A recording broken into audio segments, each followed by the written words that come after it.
বুড়িগঙ্গা বাংলাদেশের অন্যতম প্রধান একটি নদী।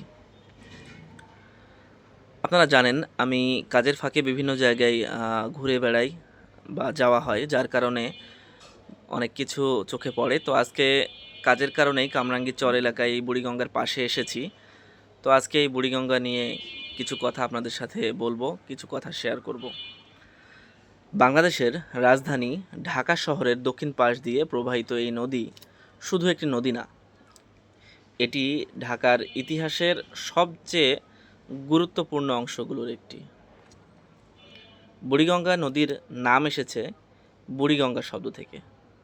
ধারণা করা হয় বহু বছর আগে গঙ্গা নদীর একটি পুরনো ধারা থেকেই এই নদীর সৃষ্টি হয়েছিল, আর সেই কারণেই এর নাম রাখা হয় বুড়িগঙ্গা।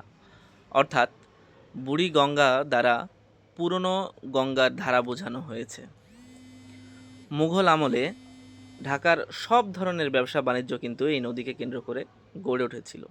তখন বড় বড় নৌকা, যেমনটা আমি ভিডিওতে একটু আগে আপনাদেরকে দেখালাম, এর থেকে বড় বড় নৌকা, বাণিজ্য জাহাজ এবং পণ্যবাহী নৌযান এই নদীতে চলাচল করত। এখন তো দুই একটা দেখলেন, সেই সময় কিন্তু হরদম চলাচল করত। এমনকি বিদেশি ব্যবসায়ীরাও এই নদীপথ ব্যবহার করে ঢাকায় আসতো।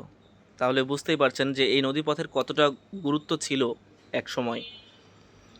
ঢাকার পুরানো অংশ যেমন লালবাগ, সদরঘাট, চকবাজার, এসব এলাকায় উন্নয়নের পেছনে কিন্তু এই সবচেয়ে বড় অবদান হচ্ছে এই বুড়িগঙ্গা নদীর। নদীর তীরেই কিন্তু গড়ে উঠেছিল বাজার, বসতি, ব্যবসার কেন্দ্র। সেই সময় বুড়িগঙ্গার পানি অনেক পরিষ্কার ও স্বচ্ছ ছিল। শোনা যায় যে সেই সময় বুড়িগঙ্গার পানি মানুষ পান করার জন্যও কিন্তু ব্যবহার করত। আর এখনকার অবস্থা দেখতেই পাচ্ছেন। সময় পরিবর্তনের সাথে সাথে এই নদীর অবস্থাও বদলাতে শুরু করে। নদীর ধীরে ধীরে নদীর তীরে গড়ে ওঠে অসংখ্য কলকারখানা, বসতি এবং বজ্র ফেলার জায়গা। এখন বুড়িগঙ্গা বাংলাদেশের সবচেয়ে দূষিত নদীগুলোর একটি। দুঃখজনক হলেও সত্যি, এর পানি কিন্তু আর আগের মতো স্বচ্ছ নেই, কালচে হয়ে গেছে। ভিডিওতে কতটুকু দেখা যাচ্ছে আমি জানি না, তবে আমি কিন্তু খুব পুরোপুরি দেখতে পাচ্ছি যে পুরো নদীর পানি কালচে বর্ণ হয়ে গেছে। অর্থাৎ কী পরিমাণ দূষিত পানি সেটা নদী দেখেই বোঝা যাচ্ছে এবং নদীর পাড় দেখেই বোঝা যাচ্ছে, আপনারা ভিডিওর মাঝেও দেখেছেন। তবে এরপরেও বুড়িগঙ্গা কিন্তু এখনও ঢাকার মানুষের জীবনের সাথে জড়িয়ে রয়েছে। প্রতিদিন হাজার হাজার মানুষ এই নদী দিয়ে পার হচ্ছে, এক জায়গা থেকে অন্য জায়গায় যাচ্ছে। নদীর ওপর দিয়ে কিন্তু এখনও নৌকা, লঞ্চ এবং ছোট ছোট নৌযান এগুলো চলাচল করে। ঘাটে দেখতেই পাচ্ছেন অনেকগুলো নৌকা বাঁধা রয়েছে, মানুষ চলাচল করছে, পারাপার হচ্ছে এই নদী দিয়ে। বুড়িগঙ্গা শুধুই কিন্তু একটি নদী না, এটি ঢাকার ইতিহাসের সাক্ষী।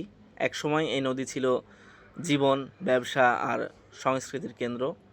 আর আর আজ এই নদী আমাদের মনে করিয়ে দেয় একটা চরম সত্য কথা, সেটা হচ্ছে প্রকৃতিকে যত্ন না করলে কিন্তু একসময় তা ধ্বংস হয়ে যেতে পারে। যেমনটা এই নদীর ক্ষেত্রেও হয়েছে। আমরা অনেকাংশেই দেখতে পাই যে এই নদীর যে ধারা ছিল সেটা একদমই নষ্ট হয়ে গেছে। এই যে দেখতেই পাচ্ছেন কি পরিমাণ নদী সরে গেছে দূরে, এই শুধুমাত্র ময়লা ফেলার কারণে, বজ্র ফেলার কারণে, এই যে পাশ দিয়ে এগুলো ফেলার কারণে কিন্তু নদীর গতিপথ পরিবর্তন হয়েছে এবং নদীর পাড় কিন্তু ধীরে ধীরে সংকীর্ণ হয়ে গেছে এবং এই জায়গাগুলো ভরাট হয়ে গেছে ময়লা ফেলার কারণেই।